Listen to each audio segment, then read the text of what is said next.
Welcome to the Musing Show. Tonya D here, musing about energy and tuning into it. For some of you, you already know my motto. I believe energy is the medicine of the future. A healthy lifestyle not only changes your body, it changes your mind, your attitude, and your mood. If you are new to my musing show or continuing the journey, I have the replays of my videos on both What's Up Tonya D on Facebook and my YouTube channel, of course, Tonya D. Be sure to watch them there. Even if they feel a bit random, they do flow in an irregular way. But be sure to like, subscribe, share, and as always, please comment. And if you like someone's comment, give them some love too. Your body is not just made up of matter, which is physical, tangible things. It's more importantly made up of energy. And if the energy isn't taken care of, you could feel sluggish, depressed, have lack of energy, poor digestion, heart disease, even become moody, overweight and underweight, and so much more. Do you find yourself asking questions like this? Where did my energy go? Why can't I perform at the gym like I used to? Where did this extra weight come from? How can I get my vitality back? Let me help you answer those questions. You are ready to reset your body so that you can feel healthy, young, energetic, balanced, and more importantly, vibrant again. What if I told you that your body was designed to repair, reboot, and re-energize? By identifying and treating the source of your imbalance in your body, you can reverse the symptoms that have been draining you. How do you begin to do this? Let's first start with some basic consideration. You are a dynamic organization of conscious living energy, a human energy field that can consciously interact with itself. Embodied energy, not a body plus energy. Next, you can access the power of this living field of conscious energy to engender the vision to transform your current limits, get unstuck and release the past, and use stress as a mirror to your own self-knowledge to reinvent a healthy future. When you know how to expand and use your vital forces effectively, then you can raise the bar on personal performance, work more creatively, and enjoy a more fulfilling life. Imagine that you are alive and growing, constantly changing in the midst of a universe of energy.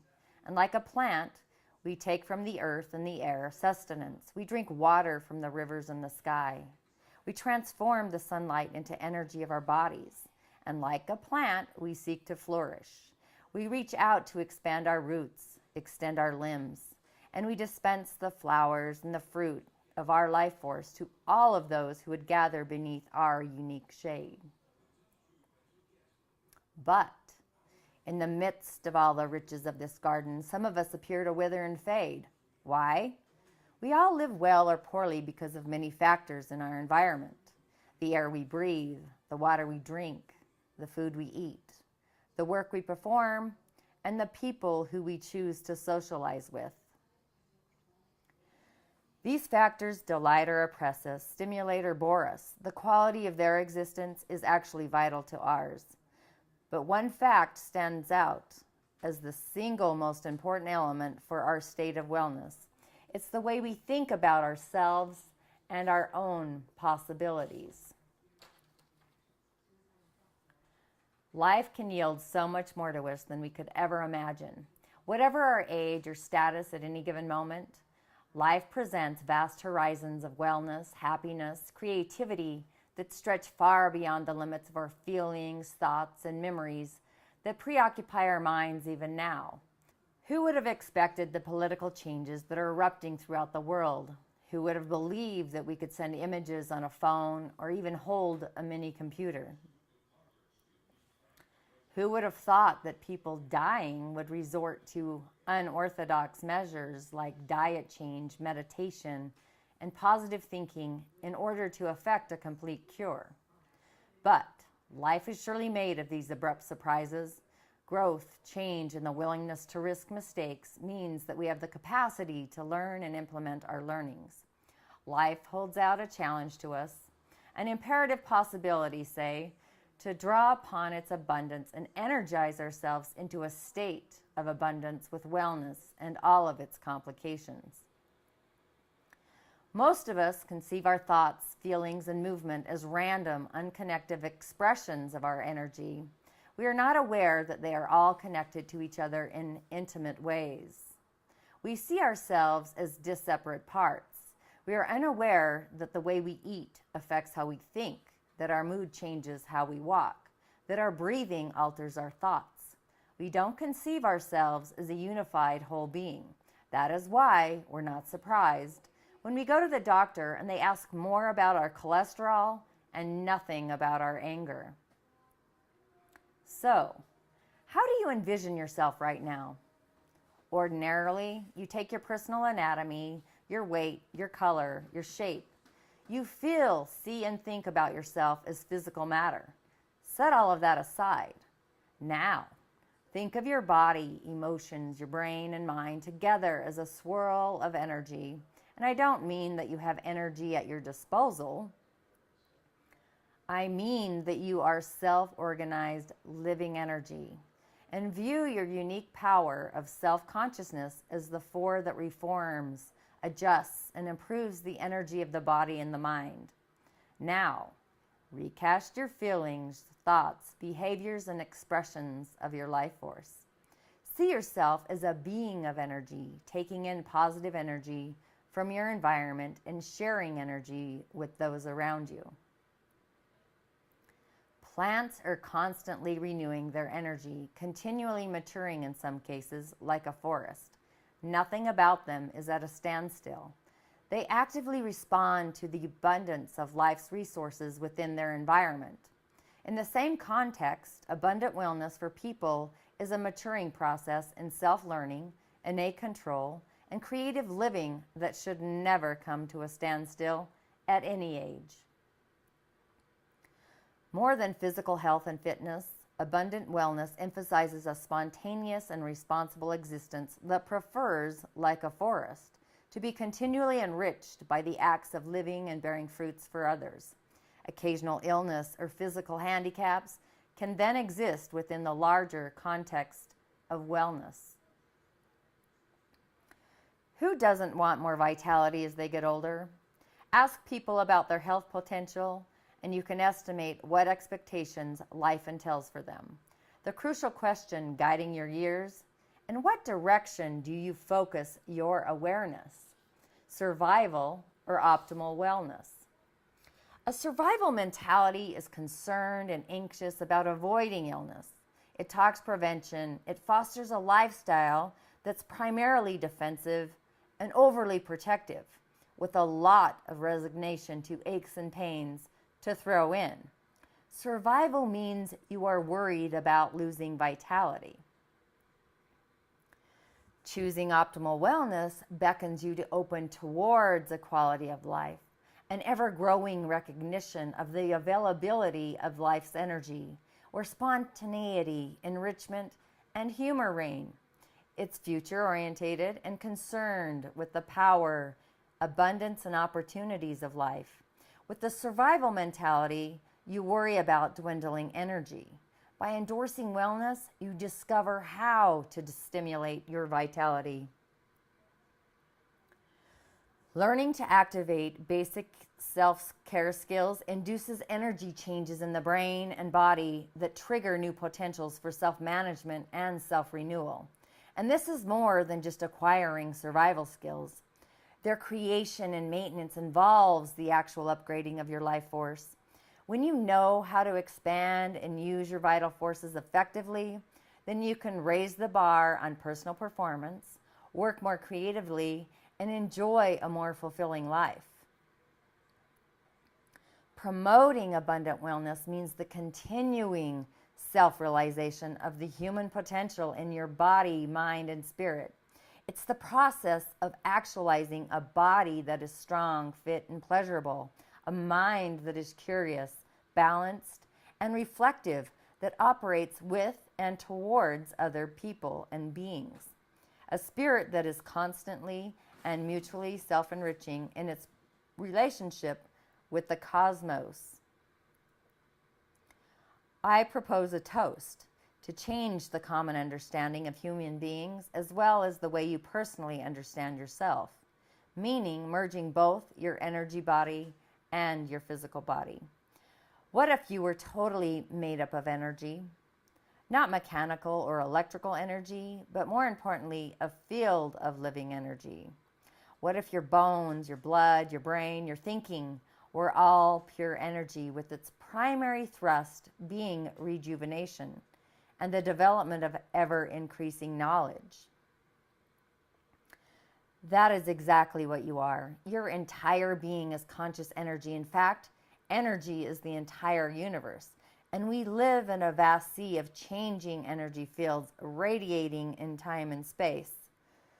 Your energy is a special type of energy that has functions and properties unique to you alone. Your most outstanding characteristics are that you are self-organizing, self-renewing, and self-conscious. Even when you neglect yourself, the fundamental dynamism of your life force struggles towards the promotion of health and retains its potential to carry you beyond mere absence of disease into wellness. If this weren't so, you could not heal your body or exceed conventional wisdom in any area of learning. You are an energy being, and this simple idea is central to the development of abundant wellness. Yet it seems to have escaped the medical profession. From a functional perspective, the energy of your conscious life force forms your body and your mind and executes all your functions of living. It also mends your organism whenever that's required. You can, of course, think of yourself as an energy being or a machine. Your mind will accept either position. The consequences, however, are never the same. If you conceive yourself in a mechanical, static way, believing that you only have so many years of declining existence, then more than likely your body will confirm that decision. Your behavior will match your thinking, your lifestyle, that malleable personal complex of ideas, values, relationships, and behavior will reinforce your attic conceptual viewpoint, resulting in a self-fulfilling prophecy. You'll live a normal life of failing health, age when it's expected, and die of some dis-ease at an appropriate time. If, on the other hand, you decide to restrict your vast potential to the limits of a static self-concept, you could examine the energy of your life force and discover it has an amazing capacity for renewal and growth. Your life will be full of surprises and joy as life engages you and reveals more and more of your potential. What I propose is that you can recognize the life in your own being and then puree a self-consciousness course towards abundant wellness. You discover yourself as a conscious, energetic life force for the sake of realizing your fullest well-being. I will show you how to heighten your awareness of yourself as life energy and improve the communication between your mind and body for abundant wellness in the Balance of Being course. I'm sure this description of ourselves appears strange only because we're unfamiliar with applying concepts of energy to the entire range of our physical and mental health. But once we allow our mind to adjust to the idea of ourselves from this perspective, a host of new possibilities regarding wellness spontaneously arises. When we perceive ourselves as essentially dynamic organizations of conscious living energy, subject to high and low levels of its presence, then vast change is truly possible in the quality of our lives. When we think of ourselves as energy beings, we can decide how energy should flow. When energy flows properly, anticipated positive results occur. When it doesn't flow properly, problems occur. Place this process into the context of wellness. When your energy flows properly, you feel energetic. You go about life with a sense of well-being, balancing your needs for action and rest. When your energy flows improperly, you are wearied and distressed. You can usually manage to get through the disturbance, but you feel an unspecified sense of imbalance, of being out of sorts, and eventually you might have to curtail some of your activities. When you express yourself with and through your body, you are not only using up energy, you are also learning through that action that the energy expression means and does to your whole being. It's in the way you understand and use your life's energies that determines how you continue to live from them. You may hate the activity or delight in it. That's part of the meaning of the particular energy. The meaning also has an effect on you both physically and mentally. If you don't like what you're doing, you'll get stressful and tired. If you love the task, the time will fly by and you will feel calmly tired. You then feed that energy as information into your memory for future use. Admittedly, climbing stairs, chewing food, moving limbs all indicate the use of energy. During physical exercise, we feel especially energetic, and remember that vigorous exercise uses a lot of energy. While we understand the term energy in these uses, we need to get closer to the meaning of human energy by revising and understanding its metabolic availability, not only in terms of functional use, but as it applies directly to the expansion of our body and mind. In order to understand the energy makeup of our physical matter and mental activity, we need to change the customary rules for describing ourselves as body-mind parts into descriptions of ourselves as self-manageable, systematic expressions of physical and mental energy. In this way, we can become what we want to be.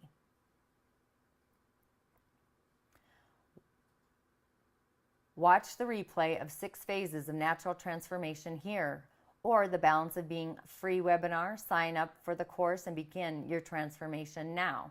Just follow the link on the page here to learn more about the balance of being and the 6 phases of natural transformation. Also coming up is register free for the Inward Journey webinar happening next week. Again, follow the link there. Thanks for musing, subscribing, liking, and sharing. And as always, cheers and have a great day.